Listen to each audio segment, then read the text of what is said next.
As the chairman of the Economic Development Committee, part of what I wanted to do this year is to talk about, to broaden the conversation of business friendliness in Missouri, and I think part of that is the regulatory environment.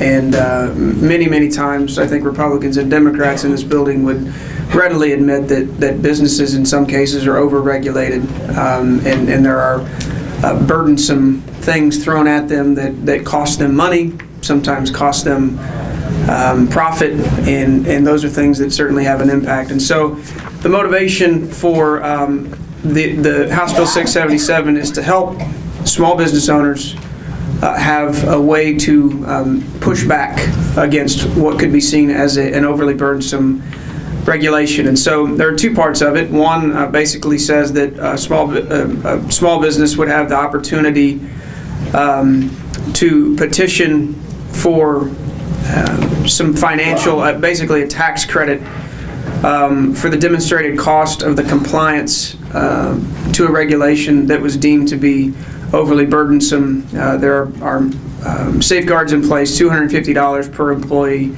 not more than $25,000 per business. The tax credit can't be refunded, carried over, transferred, sold, etc. And there's $1 million cap that would be seen on first come first served basis. So we were talking about that was the motivation, and that was kind of the gist of it. And we were talking about how this would be administered, who would do it, how it would happen.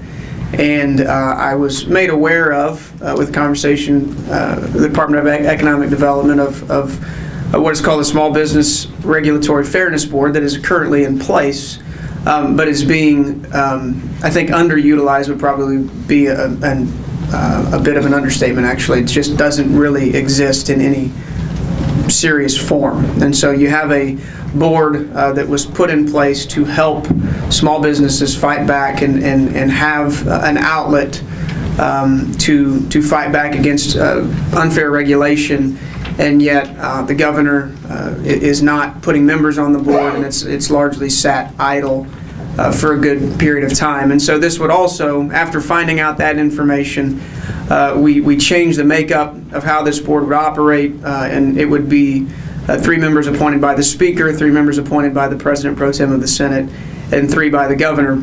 And they would review the petitions filed by the small businesses, authorize and issue the tax credits, and submit an annual report that it would not be different than how other tax credits happen. So again, the point is, I believe that there are absolutely instances where small businesses especially are presented with burdensome regulations, and they don't have the profits, they don't have the legal counsel in-house, in place to adequately fight back. And so this provides a mechanism for them to do so, and in doing so, hopefully makes departments at our state level think twice before putting in a regulation, knowing that could potentially be some blowback and some ramification in this regard, and hopefully clears up some dollars for our small businesses to make investments back in the community, hire more employees, etc., etc. So, good afternoon, Mr. Chairman, members of the committee. Tracy King here, representing the Missouri Chamber of Commerce and Industry.